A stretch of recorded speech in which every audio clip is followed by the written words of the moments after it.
예수님의 이름으로 기도하옵나이다. 아멘. 오늘 우리에게 주신 하나님의 말씀 요한복음 2장의 말씀 우리 같이 교독하시도록 하겠습니다. 2장 1절부터 12절까지의 말씀, 제가 가진 신약 성경은 144페이지에 있습니다. 1절입니다. 사흘째 되던 날 갈릴리 가나에 혼례가 있어 예수의 어머니도 거기 계시고 예수와 그 제자들도 혼례의 청함을 받았더니 포도주가 떨어진지라 예수의 어머니가 예수에게 이르되 저들에게 포도주가 없다 하니 예수께서 이르시되 여자여 나와 무슨 상관이 있나이까 내 때가 아직 이르지 아니하였나이다. 그의 어머니가 하인들에게 이르되 너희에게 무슨 말씀을 하시든지 그대로 하라 하니라. 거기에 유대인의 정결 예식을 따라 두세 통 드는 돌 항아리 6이 놓였는지라.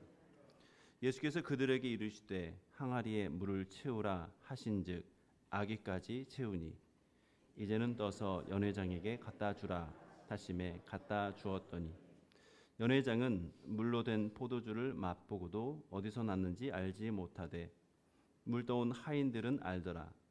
연회장이 신랑을 불러 말하되 사람마다 먼저 좋은 포도주를 내고 취한 후에 낮은 것을 내거늘 그대는 지금까지 좋은 포도주를 두었도다 하니라. 예수께서 이 첫 표적을 갈릴리 가나에서 행하여 그의 영광을 나타내심에 제자들이 그를 믿으니라. 그 후에 예수께서 그 어머니와 형제들과 제자들과 함께 가버나움으로 내려가셨으나 거기에 여러 날 계시지는 아니하시니라. 아멘. 반갑습니다. 오늘 말씀의 제목은 채우라 뜨라 갖다 주라입니다. 우리 삶을 살아가다 보면 우리 삶에 부족하고 결핍된 순간이 찾아옵니다. 제가 참 좋아했던 연예인이 있습니다. 왜 좋아했느냐? 예뻐서. 지금은 이 자리에 볼 수 없는 존재가 됐습니다.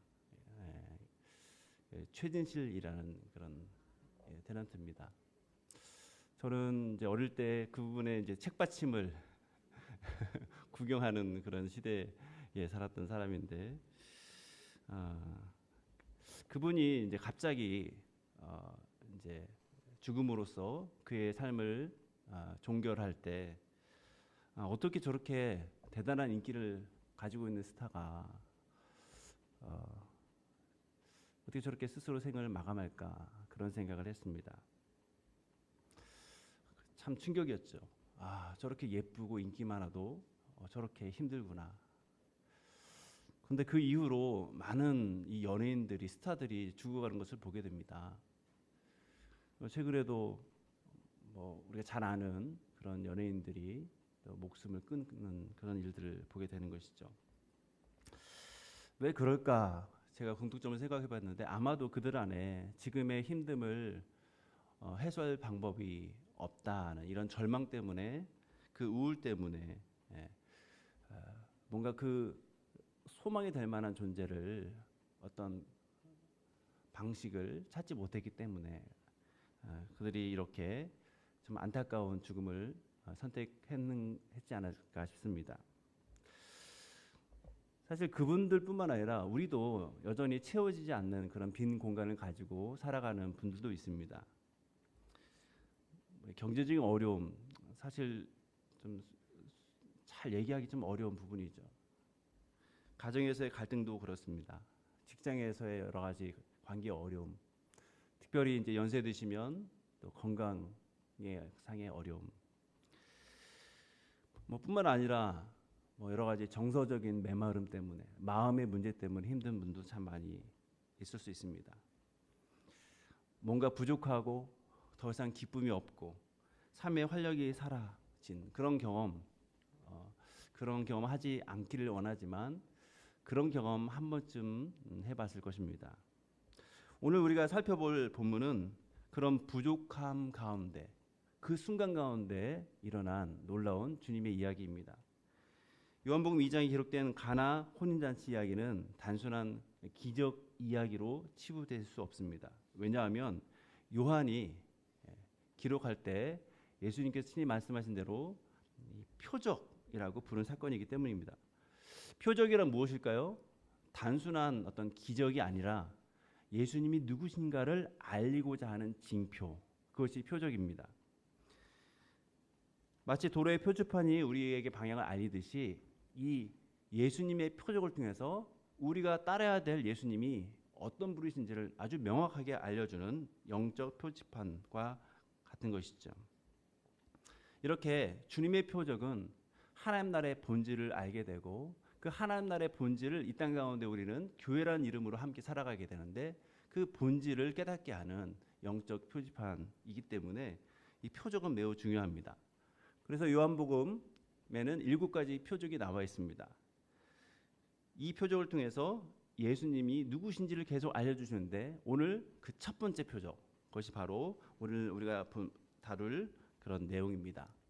이 첫 번째라는 것은 단순히 순서를 말하는 것이 아니라 순서를 넘어서 예수님의 사역의 출발이면서 동시에 예수님의 사역의 전체를 그리는 기초와도 같습니다.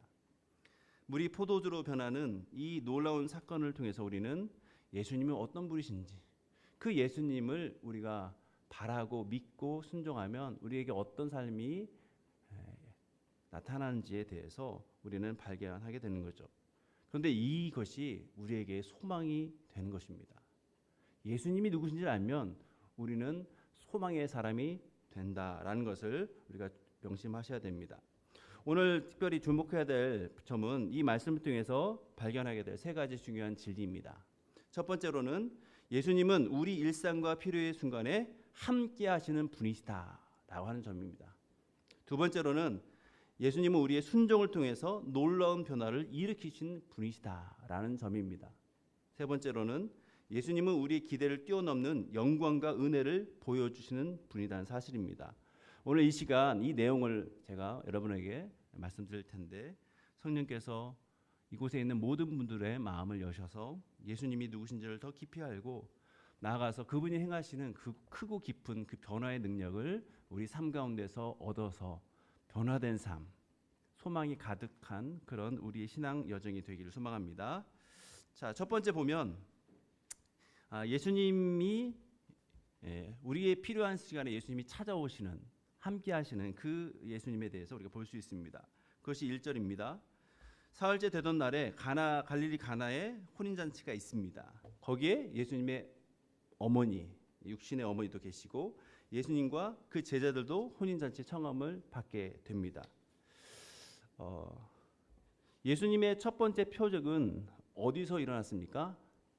갈릴리 가나라고 하는 곳이 표적의 첫 번째 장소입니다. 사실 성경을 읽어보신 분들 알겠지만 이스라엘의 중심은 예루살렘입니다. 그리고 갈릴리는 변방입니다. 여기 서울이 중심부지 않습니까? 그리고 그 서울 중에 우리는 강남에 있기 때문에 자연스럽게 강남이 중심부다라고 나름 그렇게 생각합니다. 근데 저 멀리 저기 전라도 어딘 이름 모를 작은 동네, 저기 경상도 어디 이름 모를 작은 동네, 이런 곳쯤에 예수님께서 사셨는데 그 근처에 있는 한 지역, 갈릴리 같은 이 갈릴리 지역, 갈릴리 호수 지역의 가나라고 하는 이 작은 마을에서 지금 혼인잔치가 벌어지게 된 것이죠. 유대 문화에서 결혼식은 기본적으로 마을 잔치입니다. 마을 잔치. 마을 잔치라는 것은 모든 사람들이 기뻐하는 날이죠. 근데 이 기쁨의 날을 무려 7일 동안 지속합니다. 신랑 집안의 명예가 걸린 아주 중요한 잔치. 이 잔치의 호스트가 신랑이니까 이건 명예가 달린 일이에요. 그래서 잔치에 빠질 수 없는 것이 음식이고 그다음에 여러 가지 행사들이 있겠지만 중요한 것은 음식입니다. 이 음식을 제공하는 것은 신랑 측의 중요한 책임인 것입니다. 예수님은 이런 일상적인 삶의 현장에서 사람들의 기쁨과 즐거움이 있는 곳에 지금 초대되어서 함께 계신 것을 보게 됩니다. 문제는 이 즐거운 잔치 중에 위기가 찾아옵니다. 3절이죠. 포도주가 떨어지고 예수님의 어머니가 예수님께 이릅니다. 저들에게 뭐가 없다고요? 포도주가 없다라고 말씀합니다. 혼인잔치의 가장 기본이 되는 포도주가 없다라고 하는 것은 단순한 실수가 아니라 심각한 사회적 수치가 될 수 있습니다. 신랑 신부들의 혼주들의 명예가 땅에 떨어질 수 있는 상황이 뭐냐? 처음에는 포도주가 있었지만 점점 음식이 떨어지는 것. 이것이 바로 그 명예가 떨어질 수 있는 상황인 것이죠. 명예가 떨어진다는 것은 무엇입니까? 사람들의 조롱거리가 된다라고 하는 겁니다. 아니, 자식을 장가보내고 자식을 결혼시키는데 음식을 저렇게 준비해? 이렇게 하면서 조롱거리가 될 수 있는 상황인 것이죠. 고대 문서에 보면 그래서 이런 문제 때문에 신부 측 그 혼주가 신랑 측 혼주에게 고소하는 그런 내용도 있다고 합니다. 아니, 당신이 잘 준비해야 되는데 왜 그걸 잘 준비를 못해서 왜 우리 신부가 되는 우리 측도 이렇게 수치를 얻게 되느냐 하면서 그렇게 고소해서 문제 삼는 경우가 있다라고 하는 거죠. 결국 결혼식에 이 잔치집에 포도주가 떨어지는 것은요, 있을 수 없는 일이다라는 사실을 제가 지금 말씀드리고 있습니다. 이 위기의 사실을 가까이서 본 마리아가 지금 예수님께 빨리 나아갑니다. 근데 이 마리아의 접근 방식이 참 인상적입니다. 마리아는 긴 설명이나 구체적인 설명이 없습니다. 다만 이렇게 얘기합니다. 저들에게 포도주가 없습니다. 없다라고 말합니다. 왜 이런 말만 하는지는 사실 잘 우리가 본문을 통해서 알 수 없지만 보통 두 가지 이유가 있다라고 생각합니다. 첫 번째 이유는 뭐냐면 이 모친 마리아가 혼인 잔치의 이 신랑 측과 친족 관계일 것이다라고 하는 그런 추측입니다. 친족 관계이면 그 친족의 문제가 나의 문제가 되는 거예요. 그러니까 포도주가 떨어진 것을 알게 된 이 예수님의 모친 마리아가 예수님께 와서 지금 포도주가 없다라고 말씀하고 있는 거죠. 두 번째는 더 근거 있는 이유인데 그것은 마리아가 예수님의 육신의 어머니로서 예수님에 대한 모든 일을 마음에 간직하고 있었기 때문이다라고 하는 것입니다. 무슨 말이냐면 모친 마리아는 지금 이런 상황이 벌어졌는데 내 아들이지만 그 예수님께 이 사실을 얘기하면 아들이 해결할 수 있을 것이다 라고 하는 기대감 때문에 지금 말했다라고 하는 거죠. 왜 이런 이유가 합당하냐? 바로 5절 때문입니다. 그의 어머니가 하인들에게 이르되 너에게 무슨 말씀하든지 그대로 하라 하니라. 이런 말을 모친 마리아가 하는 것을 보면 예수님을 향해서 포도주가 없다라고 하는 것은 단순한 정보 전달이 아니라 포도주가 없으니까 해결해 주십시오 라고 하는 그런 권면이다라고 할 수 있는 거죠. 즉 예수님에 대해서 이 문제를 해결할 수 있는 분으로 그 아들로 여긴다라고 하는 것이죠. 이에 대한 예수님의 응답은 다소 의아하게 들립니다. 예수님은 이렇게 말씀하십니다. 여자여 나와 무슨 상관이 있나이까? 내 때가 아직 이르지 아니하였나이다. 여기서 여자여라는 표현은 불경스러운 표현으로 우리는 여기는데 사실 그 당시에 이 표현은요, 존경하는 여사님이라는 좋은 의미입니다. 그래서 예수님께서 십자가에서 돌아가실 때도 십자가에서 그 모친 어머니에 대해서 여자여라고 표현하는 것이죠. 존경의 마음을 담아서 말씀하는 그 내용을 볼 수 있습니다. 그런데 이것보다 더 중요한 것은 이 예수님의 반응에서 내 때가 이르지 아니하였다라는 말씀입니다. 요한복음에서 때는 예수님의 십자가 수단과 그 이후의 부활을 가리키는 말입니다. 다시 한번 말씀드립니다. 요한복음에서 이 때라는 말은 예수님의 순환과 십자가 그 이후에 영광의 부활을 가리키는 아주 중요한 단어인 것이죠. 물론 어떤 사람은 얘기합니다. 예수님이 지금 7가지 표적을 처음에 시작하시는데 이것이 바로 공적 사역이 시작하니까 이때는 공적 사역의 때다라고 말하기도 합니다. 그런데 요한복음 전체를 보면 그것이 아니라 이때는 예수님의 그 순환, 십자가 사건 그리고 그 이후에 벌어지는 부활, 승천을 한꺼번에 가리킨다는 것을 우리는 아셔야 됩니다. 왜냐하면 예수님의 공생애는 몇 년이죠? 3년입니다. 3년이라는 것은 상당한 기간이에요. 요즘 군대 가도 3년 채우는 게 아니라 1년 6개월 만에 내려오는, 다시 나오죠. 상당한 기간이지만 여기서 그런 공생애를 가리킨다라고 볼 수가 없고, 예수님께서 이 땅 가운데 오셔서 그 결정적으로 자신의 그 구속사역을 완성하는 그때, 바로 십자가와 부활 승천을 말하는 그 단어가 바로 이 때라는 단어인 거죠. 요한복음에 보면 7장 30절에 보면 이렇게 말씀하고 있습니다. 그를 잡고자 하나 손을 대는 자가 없으니 이는 그의 때가 아직 이르지 아니하였습니다. 여기서 때는 예수님이 십자가에 달릴 때가 아직 이르지 아니하였다라고 하는 것이죠. 8장 20절에도 말씀하고 있습니다. 한번 읽어보실까요? 시작. 나와 있죠? 예, 앞에 자막이 있습니다. 8장 없으신가요? 예, 제가 말씀드리겠습니다. 이 말씀은 성전에서 가실 때 하셨으나 뒤에 부분 잡는 사람은 없으니 이는 그의 때가 아직 이르지 아니하였습니다. 예수님이 공생애를 시작해서 예수님을 잡고자 하지만 아직 예수님이 잡히지 않는 이유는 뭐냐? 아직 십자가의 그 때가 이르지 아니었다라고 그렇게 말을 하고 있는 것이죠. 12장 23절에 보면 인자가 영광을 얻을 때가 왔도다라고 말씀하고 있습니다. 그 다음에 어떤 말이 있냐면 한 알의 밀알이 땅에 죽어야 된다, 썩어져야 된다라고 말씀합니다. 그래서 여기서 영광은 예수님의 구속사역 이후에 그 사역 때문에 얻게 될 수많은 생명을 얘기합니다. 이것이 예수님께는 영광인 거예요. 그 영광을 얻을 때가 왔도다 하면서 그 영광을 얻기 위해서는 뭐가 필요합니까? 십자가에서 죽음이 필요하다라고 하는 것을 말씀하고 있는 것이죠. 27절에 보면 지금 내 마음이 괴로우니 무슨 말을 하리요? 아버지여 나를 구원하여 이 때를 면하게 하여 주옵소서. 여기서 이 때는 고난의 때이면서 동시에 예수님과 하나님과의 그 공동체적인 관계, 하나님은 한 번도 삼위일체로서 한 번도 떨어져 본 적이 없지만 이 십자가의 죽음 이후에는 죽음이 잠시 동안 하나님과 떨어지는 그런 아픔이기 때문에 이 관계가 한 번도 떨어져 본 그 아픔이 있었던 예수님에게는 그것이 바로 고난의 때이기 때문에 이 때를 면하게 해달라고 말씀하고 있는 것이죠. 최후 만찬시에도 말씀합니다. 13장 1절인데요. 유월절 전에 예수께서 자기가 세상을 떠나 아버지께로 돌아가실 때가 이른 줄 아시고 하면서 고난, 부활, 또 뭐가 있습니까? 승천이 다 같이 나타나 있습니다. 마지막으로 17장 1절, 이 대제사장적인 기도인데요. 아버지여 때가 이르렀사오니 아들을 영화롭게 하사.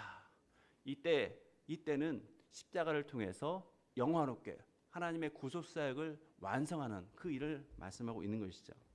제가 왜 이렇게 성경 이 요한복음을 계속 찾으면서 말씀드립니까? 이 때는요, 하나님의 결정적인 예수님을 보내신 그 구속을 이루는 그 때라는 것을 강조하기 위해서 제가 이렇게 말씀을 드리는 것입니다. 왜 이것이 중요하냐면 예수님은 이 첫 표적부터 처음부터 자신의 사역의 궁극적인 목적인 십자가를 바라보고 계셨다라고 하는 것입니다. 그러므로 요한복음에서 예수님께서 표적으로 나타내실 때 그것은 단순한 기적이 아닙니다. 한 가문의 위기를 수치를 면하게 하는 그런 단순한 기적이 아닌 거예요. 하나님은 예수님을 보내셨는데 그 예수님을 통해서 이루실 그 구속사역의 그 모습을 지금 이 단순한 기적을 통해서 하나님의 예수님의 최종적인 구속사역의 일부로서 이 표적을 행하신다는 것을 내포하고 있는 것이죠. 그러니까 7가지의 표적은요, 그냥 기적이 아니라 예수님이 어떤 분이신지를 우리에게 알게 하시는, 그리고 예수님의 구속사역을 향해서 예수님이 걸어나가시는 그것을 우리가 배울 수 있는 아주 중요한 그런 사건이라는 것을 보게 됩니다. 4절에 보면 이렇게 명시적으로 거부인데 이 거부를 들은 모친 마리아의 반응도 사실은 좀 놀랐습니다. 왜냐하면 마리아는 예수님의 말씀을 거절하는 것으로 받아들이지 않아요. 오히려 하인들에게 너에게 무슨 말씀 하든지 그대로 하라라고 5절에서 말하고 있습니다. 그러니까 거절이 아닌 거예요. 예수님은 거절했는데 모친 마리아는 거절의 말로 듣지 않습니다. 왜 그럴까요? 예수님은 이런 상황을 그냥 흘려보낼 만한 그런 인품이 아니라는 것을 알기 때문인 거예요. 이 위기 상황에 예수님께 이 얘기를 하는 이유는 예수님이 누구인지를 모친 마리아는 알았기 때문입니다. 여러분, 우리가 삶을 살아가면서 우리가 예수님께 우리 어려움을 구하는 이유가 뭡니까? 하나님께 부르짖는 이유가 뭡니까? 우리의 마음을 아시기 때문이에요. 아실 뿐만 아니라 그 일을 해결할 수 있는 그런 분이시다는 것을 알기 때문에 이렇게 그분께 기도하는 거죠. 보통 우리 종종 주변에 보면 뭔가를 부탁을 했는데 흥 하고 안 하는 사람이 있습니다. 그러면 다시금 부탁을 안 하죠. 근데 부탁을 해서 잘 들어주면 또 부탁합니다. 또 부탁해요. 그분은 좀 피곤하긴 하겠지만 그만큼 신뢰를 얻는 겁니다. 지금 모친 마리아는 그걸 아는 거예요. 알기 때문에 지금 포도주가 떨어져 있다라고 얘기하고, 예수님은 지금 내 때가 아닙니다. 나와 무슨 상관입니까? 라고 말을 해도 불구하고 하인들에게 너희들에게 무슨 말씀을 하든지 그대로 하라라고 말씀하고 있는 거죠. 여러분, 너에게 무슨 말을 하든지 그대로 하라라는 말은 우리가 구약에 보면 이 요셉을 총리로 앉힌 그 바로의 말로 우리 한번 생각해 볼 수 있습니다. 당시에 이 요셉은 하나님의 커다란 섭리 가운데 애굽에 오게 됩니다. 그리고 하나님의 섭리 가운데 결국 총리가 돼요. 근데 이 총리가 되면서 될 때 어떤 일이 있냐? 바로 애굽 왕의 꿈을 예언합니다. 그 꿈에 의하면 7년 동안 풍년이 있고 7년 동안은 흉년이 있게 됩니다. 근데 이 일에 대해서 요셉은 바르게 하나님께서 주신 그 꿈 해몽을 한 다음에, 왕이시여, 지금 이런 어려움이 있지만 7년 동안 풍년이 있을 것인데 곡식 창고를 저장해서 미래에 있을 7년 동안을 대비하시면 됩니다. 라는 아주 지혜로운 충고를 합니다. 근데 이 애굽 왕이 아주 이런 요셉의 신통방통한 꿈 해몽의 능력, 그리고 미래에 대해서 대비하는 것을 아주 높이 산 겁니다. 그래서 그를 총리로 삼습니다. 총리로 삼게 되는 거죠. 그리고 실제로 7년 동안 엄청난 일이 벌어집니다. 풍부한 정말 소출이 쏟아지는 거죠. 그때 한 일이 뭡니까? 애굽에 큰 저장소를 만들어서 그 곡식이 썩지 않도록 그곳에 정말 잘 보관하는 그 일, 이게 사실은 쉽지 않습니다. 건물을 하나 짓는 것도 쉽지 않은데 그 엄청난 곡식을 저장하는 일은 큰 일이죠. 많은 사람들을 동원시키고 안전하게 정말 한다는 것은, 이건 대단한 리더십이 있어야 되는 상황입니다. 이런 과정을 통해서 애굽 왕은 바로는 요셉을 인정하게 되는 거죠. 근데 이제 7년이 끝나고 흉년이 시작이 되자 사람들이 막 찾아오는 겁니다. 아니, 여기에는 식량이 있다고 들었습니다. 제발 우리 살려주십시오 라고 얘기할 때, 그때 이 바로 왕이 무슨 말을 하냐? 그가 너에게 이른 대로 하라. 이 그는 요셉입니다. 총리인 요셉이 너에게 이른 대로 하라라고 말합니다. 이미 검증된 사람이기 때문에 그 검증된 그 사람에게 가서 요구하고, 그 사람이 하는 대로 하면 너희는 먹고 살 수 있을 것이다 라고 말씀하는 거죠. 여러분, 무슨 말씀인지 그대로 하라라고 하는 이 모친 마리아의 말씀은 그런 의미가 있는 겁니다. 이미 검증되었고, 그래서 그 해결 방법이 예수님 안에 준비되어 있기 때문에 단순히 믿고 순종하면 해결될 것이다, 어려우면 이제 지나갈 것이다 라고 하는 이 성경의 가장 중심적인 그 교훈을 담고 있는 말씀인 것이죠. 이 말씀을 우리 삶 가운데 한번 적용해 보십시다. 우리 삶 가운데도 포도주가 떨어지는 순간들이 있습니다. 기쁨이 있었는데 기쁨이 사라집니다. 자원이 있었는데 자원이 고갈됩니다. 희망이 있었는데 희망이 더 이상 없어지는 그 순간들, 우리는 그것을 경험합니다.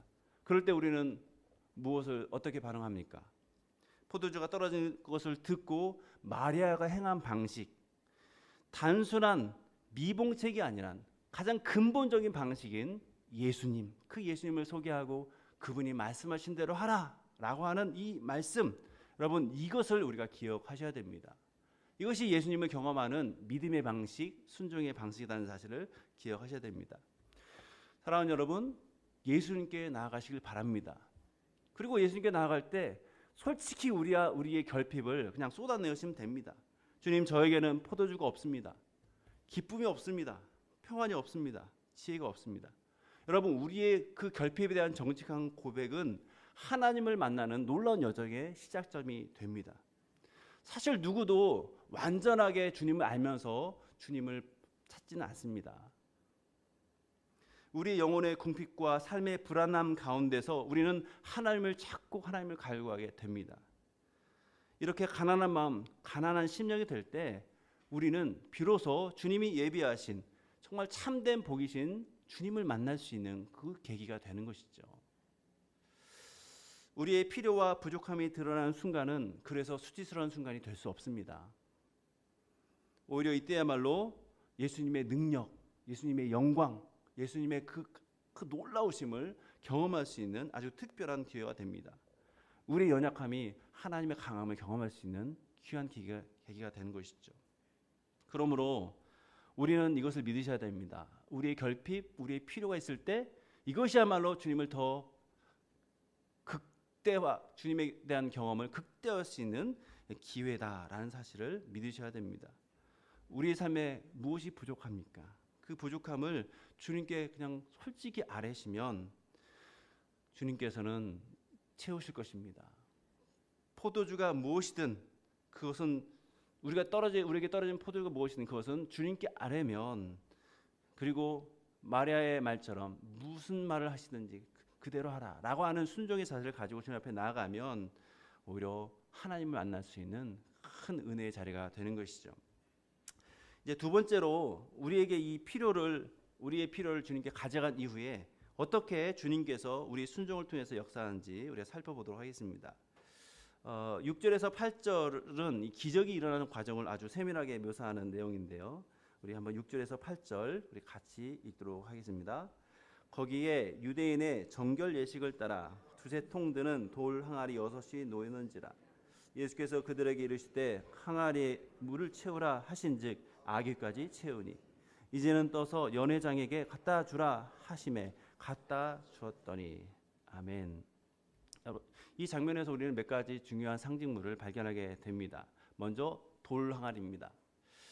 이 항아리들은 유대인들의 정결 예식을 위한 항아리로 쓰였습니다. 왜냐하면 당시의 지형이 그래요. 건조한 먼지가 많은, 그래서 슬리퍼를 신고, 그래서 집안에 들어갈 때 가장 먼저 하는 일이 왜냐하면 그 사람들은 손으로, 수저가 없이 손으로 음식을 먹었거든요. 그러니까 더러운 손을 먹으면 우리 몸이 더러워진다 생각했기 때문에 기본적으로 들어가자마자 이 정결 예식을 했습니다. 그래서 유대교에서는 정결 예식이 참 중요한 내용인 것이죠. 이 돌 항아리는 오늘 본문에 보면 두세 통, 각 통을 이제 계산해 보면 총 6개를 합치면 450에서 700리터에 달하는 엄청난 양. 쉽게 말해서 한 600리터, 2리터 생수가 있으면 생수 300개를 생각하시면 됩니다. 이 엄청난 양을 지금 그 용량을 가지고 있는 돌 항아리 6이 앞에 있는 것이죠. 근데 이 돌 항아리는 옛 율법과 율법 체계를 상징한다 볼 수 있습니다. 예수님은 이 율법 정결 체계의 물을 바꾸셔서 새 언약의 포도주로 만드시는 그런 이 내용을 통해서 우리에게 알려주십니다. 요한복음 1장 17절은 이 요한복음의 서론에 담긴 내용인데 이렇게 나와 있습니다. 율법은 모세로 말미암아 주어진 것이요 은혜와 진리는 예수 그리스도로 말미암아 온 것이라. 아멘. 이 진리를 아주 생생하게 보여주는 장면이 바로 이 내용입니다. 예수님은 마리아의 지시를 받은 그 옆에 하인들에게 명령하십니다. 항아리에 물을 채우라라고 말씀하십니다. 이 명령에 하인들은 의심 없이 순종합니다. 그리고 항아리를 아귀까지 채웁니다. 아귀까지 채운다는 것은 철저한 순종을 보여주는 것이죠. 동시에 이 아귀까지 가득 찬 항아리들, 이 물들은 곧 포도주로 변화되어서 너무나 풍성한 하나님의 그 넘치는 은혜를 상징하게 됩니다. 생각해 보세요. 2리터짜리 300개 생수가 포도주로 바뀐다. 엄청난 일이죠. 하나님은 언제나 우리의 필요를 넘치도록 지어주시는 분이라는 것을 이 내용을 통해서 우리에게 알려주고 있는 것이죠. 그 다음에 예수님은 다시 명령을 하십니다. 이제 떠서 연회장에게 갖다 주라. 여기서 주목할 점은 예수님께서 언제 어떻게 물을 포도주로 변화시켰는지에 대한 변화가 없다라고 하는 점입니다. 변화에 대한 설명이 없다는 점입니다. 오히려 하인들의 순종과 그 결과만 지금 나타나고 있습니다. 이것이 가리키는 의미는 전적인 순종을 나타냅니다. 전적인 순종이 신앙의 본질이다 하는 것을 말하고 있습니다. 우리는 하나님과 하나님의 일하심을 다 이해하면서 주님을 믿는 것은 아닙니다. 근데 놀랍게도 믿고 나아가면 하나님이 그리고 하나님의 능력이 하나님의 성품이 보입니다. 그것이 신앙의 신비입니다. 그래서 신앙의 수준이 아니라 하나님의 이런 원하시는 것들에 대해서 믿고 나아갈 때 하나님을 경험하는 그것이 다릅니다. 그래서 같이 있지만 하나님을 경험하는 방식은 결국 믿음과 순종인데 믿음과 순종으로 나아가야 하는 자만이 하나님을 더 깊이 알게 되는 놀라운 신비를 우리는 경험하게 되는 것이죠. 그래서 오늘 이 본문 물에서 포도주로 변화의 과정에서의 중요한 요소는 결국 하인들의 순종이다라는 점입니다. 마리아의 지시사항도 그렇습니다. 하인의 행동도 그렇습니다. 본문은 순종이 얼마나 의미 있는 행위인지를 강조하고 있습니다. 하인들도 예수님의 물을 채우라는 명령, 이 명령이 어떻게 포도주 부족을 해결할 수 있을 것인지에 대해서 사실 이해하지 못했을 것입니다. 그럼에도 불구하고 그들은 순종했고 그 순종이 놀라운 기적의 통로가 된 것을 보게 됩니다. 이 하인들의 순종 강도가 얼마나 센지 잘 보여주는 묘사가 바로 물을 어디까지 채웠냐? 아귀까지 채운 것이죠. 몇백 리터가 되는 물 항아리에 아귀까지 채웁니다. 사실 이거 쉽지 않은 일이죠. 많은 물을 가져다가 채운다는 것은 쉽지 않지만 이들은 물을 채우는 신용만 하는 것이 아니라 이 아귀까지 채우는 정말 꽉 채운 순종을 한 것을 보게 됩니다. 이렇게 하인들은 이 기적의 증인이 됩니다. 반면 연회장은 맛에 대해서는 느끼고 맛의 변화를 알지만 실제적으로 예수님이 물로 포도주를 변화시킨 것을 직접 본 사람은 아닙니다. 이것이 바로 단순한 관찰자와 참여자, 믿고 순종하며 나아가는 참여자의 본질적인 차이점인 것이죠. 하나님의 역사를 경험하기 위해서는 방관자가 돼서는 안 됩니다. 참여자가 돼야 하는 것이죠. 우리는 주변에 하나님의 역사를 우리는 봅니다. 참여한 사람들의 것을 보고 우리는 다른 사람에게 이야기를 전달합니다. 그런데 그거보다는 우리들이 직접 참여하는 자, 방관자가 아니라 참여하는 자, 그런 자가 되시길 바랍니다. 오늘 말씀의 원리를 우리 삶 가운데 적용해 보면 예수님은 다음처럼 우리에게 말씀하고 계신다고 할 수 있습니다. 항아리에 물을 채우라. 항아리에 물을 채우라. 이 명령은 아마 다양한 의미로 각각의 상황에서 다양한 의미로 다가올 것입니다. 어떤 사람에게는 용서하는 것, 어떤 사람에게는 사랑하는 것, 어떤 사람에게는 섬기는 것, 어떤 이들에게는 기도하는 것, 어떤 이들에게는 말씀을 읽으라는 것, 어떤 이들에게는 30일 기도에 동참하는 것, 어떤 이들에게는 40일 신앙훈련에 참여하는 것. 아마 각각 다양한 방식으로 그렇게 다가올 것입니다. 분명한 것은 우리가 순종할 때 예수님은 우리가 상상할 수 없는 방식으로 우리의 필요를 채우시고 우리의 삶을 변화시킨다라는 점, 여러분 이것을 기억하셔야 됩니다. 그래서 우리가 좀 특별하게 이 내용을 통해서 강조하고 싶은 진리가 있는데 우리 한번 이걸 정말 기억하고 명심하고 정말 잊지 말라는 의미에서 한번 따라서 했으면 좋겠습니다. 우리의 순종은 예수님의 변화시키는 능력이 흘러가는 통로입니다. 예, 물론 변화는 주님이 아시죠. 그러나 우리의 순종을 통해서 그 변화의 능력을 체험하게 하시는 그 주님을 우리는 만날 수가 있는 것입니다. 그래서 우리의 작은 순종은 변화의 시작이다 할 수 있습니다. 예수님은 일상적인 그 물과 같은 일상적인 것을 포도주와 같은 아주 좋은 포도주와 같은 특별한 것으로 바꾸시는 분이십니다. 우리의 평범한 재능, 시간, 우리의 자원이 순종함으로써 예수님의 손에 맡겨질 때 그것은 양적인 변화를 넘어서 질적인 변화를 일으킵니다. 하나님의 영광을 위한 도구로 변화되는 것이죠. 그래서 예수님의 말씀에 대한 우리의 순종은 평범한 일상을 하나님의 영광을 나타내는 일상으로 바꾸는 그런 비결이 된다라는 사실입니다. 그냥 듣고 흘려버리면 하나님의 영광과는 거리가 먼 그냥 지식만 있는 죽은 신앙이 됩니다. 그러나 믿음으로 받고 순종할 때 우리는 하나님의 영광을 위한 하나님의 사람으로 재탄생하게 되는 것입니다. 이제 마지막으로 순종함으로써 예수님께서 변화시키는 그 능력을 경험할 때 그 결과로 드러나는 하나님의 영광과 그 은혜를 우리가 함께 보도록 하겠습니다. 이 기적의 결과가 이제 9절 10절에서 드러납니다. 우리 9절 10절 우리 같이 읽도록 하겠습니다. 연회장은 물로 된 포도주를 맛보고도 어디서 났는지 알지 못하되 물 떠온 하인들은 알더라. 연회장이 신랑을 불러 말하되 사람마다 먼저 좋은 포도주를 내고 취한 후에 낮은 것을 내거든 그대는 지금까지 좋은 포도주를 두었도다 하니라. 아멘. 여러분, 유대 사회에서 사용된 포도주는 오늘날 포도로 만든 술, 와인과는 사실 좀 다릅니다. 생산 방식도 다르고 활용 방식도 다릅니다. 오늘날과 달리 발로 이렇게 밟아서 으깨서 만든 전통적인 방식으로 발효 과정을 통해서 이 포도주가 탄생이 됩니다. 그래서 이 고대의 포도주는 이 자연 발효 과정을 거치기 때문에 오늘날 생각하는 그 와인의 알코올 도수와는 현저히 차이가 있습니다. 그래서 약 오늘날 그 알코올 도수로 따지면 약 7에서 10도 정도가 된다고 합니다. 저는 잘 모르지만 술 드신 분은 예민하시다고 합니다. 근데 중요한 것은 거기에다 물을 두세 배를 붓는 희석하는 과정이 있다라고 합니다.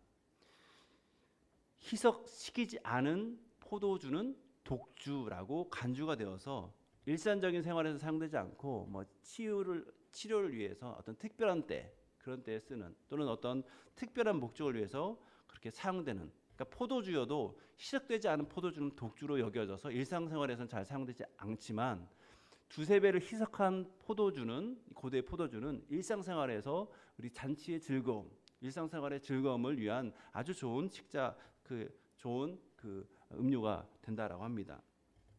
포도주는 기쁨, 풍요, 축복을 상징합니다. 왜냐하면 포도주는 결국 포도라고 하는 열매를 통해서 얻을 수 있는 결과물이기 때문입니다. 하나님께서 추수의 기쁨을 주시고 그것이 아름다울 때 그것을 통해서 얻게 되는 그래서 추수의 기쁨, 풍요 하나님께서 우리를 축복하셨구나. 우리의 농사 가운데 하나님께서 열매를 보게 하셨구나라고 하는 그 기쁨을 이 포도주에서 찾고 이 포도주를 마심으로 즐거운 잔치를 계속했다라고 합니다. 그래서 6월절 식사와 같은 아주 중요한 때에는 당연히 포도주가 들어가는 거죠. 잔치와 축제 이런 포도주가 부족하다는 것은 반대로 생각하면 하나님이 우리를 축복하지 않으셨나? 또는 하나님의 심판인가? 또는 가난의 징표, 포도주가 없어. 여러분 구약성에 보면 포도가 없다, 포도주가 없다 이런 표현이 있는데 그것은 하나님께서 심판의 결과라는 것을 이렇게 문학적으로 표현한 내용인 것이죠. 이 유대사에 사용되는 이 포도주는 알코올 성분은 말씀드린 대로 매우 적습니다. 하지만 많이 먹으면 잔치날처럼 일주일 동안 먹으면 어떻게 되겠습니까? 취하겠죠.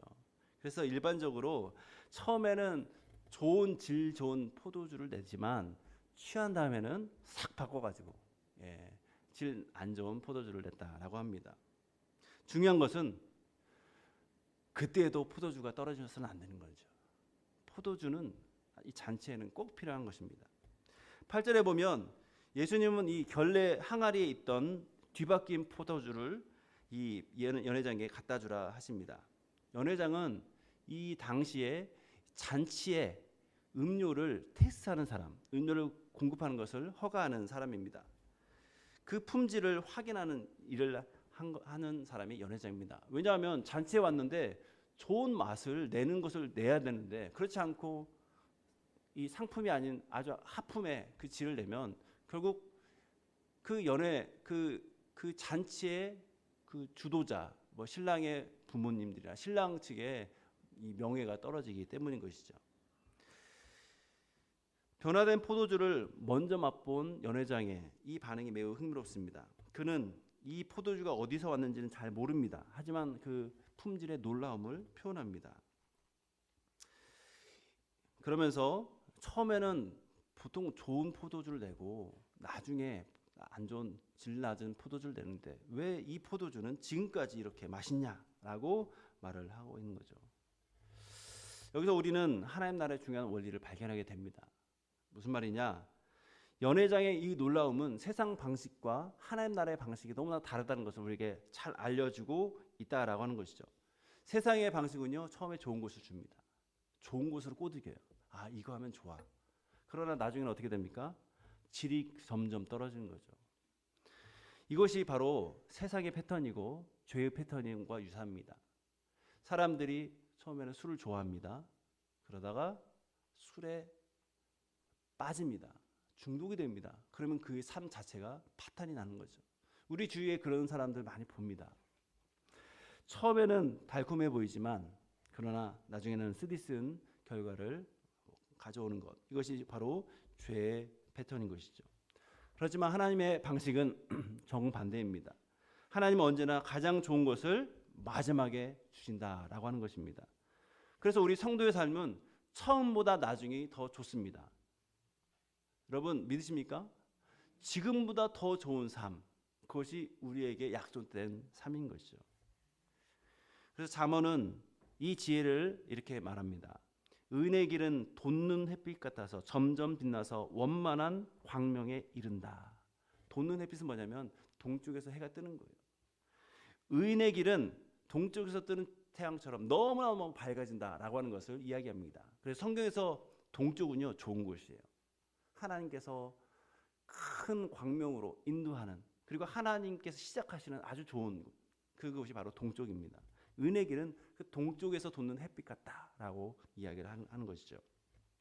이제 오늘 본문은 이 본문 11절은 예수님의 이 행위를 첫 표적이라고 그렇게 분명하게 명시합니다. 우리 11절 같이 읽습니다. 예수께서 이 첫 표적을 갈릴리 가나에서 행하여 그의 영광을 나타내심에 제자들이 그를 믿으니라. 표적은 그래서 오늘 지금까지 살펴보면 단순한 기적이 아니에요. 한 가문의 수치를 만회하기 위한 기적이 아닙니다.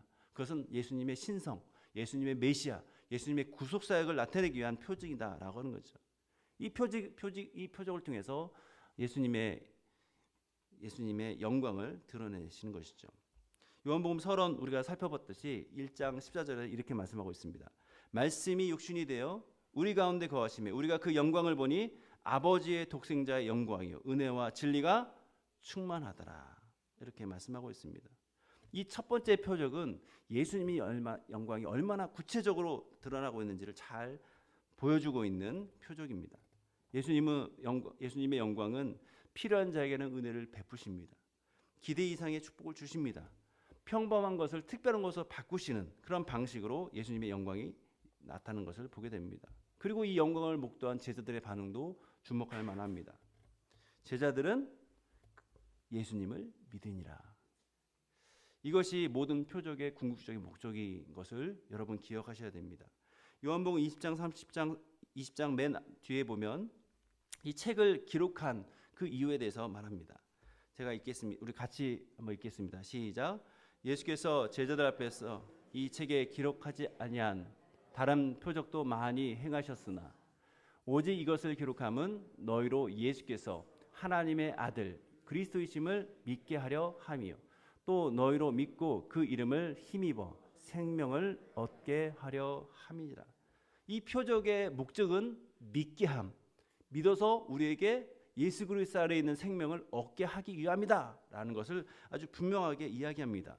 그래서 우리는 이 표적을 살펴보면서 예수님에 대해서 난 믿음이 자라나고 그 믿음이 자라나갈수록 우리의 영생이 얼마나 확실한지를 우리는 그 확신을 경험하게 되는 것입니다.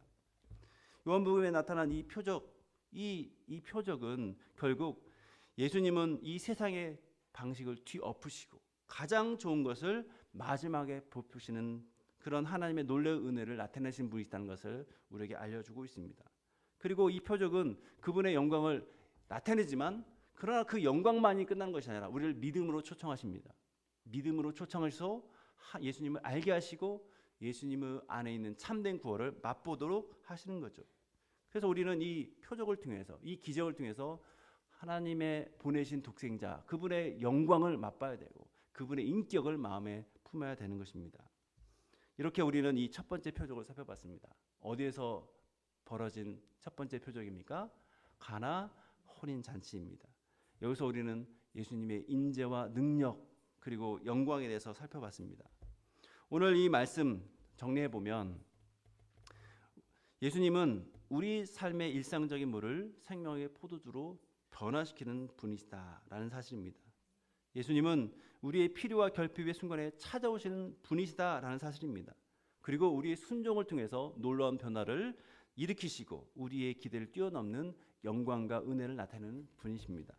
여러분, 포도주가 떨어진 혼인잔치처럼 우리 삶 가운데 그럴 때가 있습니다. 희망이 기쁨이 뭔가 자원이 고갈 때가 있습니다. 그 순간에 오늘 마리아가 예수님께 나아갔던 것을 기억하시길 바랍니다. 예수님은 누군지 아니까 그분께 말하고 그분이 그분의 말씀을 잘 들으라라고 하인에게도 순종을 요구를 하는 것이죠. 그러므로 이 시간 저도 여러분에게 요구하겠습니다. 순종하시기 바랍니다. 비록 이 말씀이 이해되지 않을지라도 이 순종을 통해서 예수님의 변화시키는 능력을 우리는 경험하게 되기 때문입니다. 예수님은 지금도 우리 안에 살아계셔서 우리 삶을 계속 변화시키고 계십니다. 우리의 부족함을 풍성함으로 바꾸십니다. 슬픔을 기쁨으로 바꾸십니다. 죽음을 생명으로 변화시키십니다. 이것이 바로 요한복음에서 나타내고자 할 계속 나타내고 싶어하는 예수님의 정체성인 것이죠.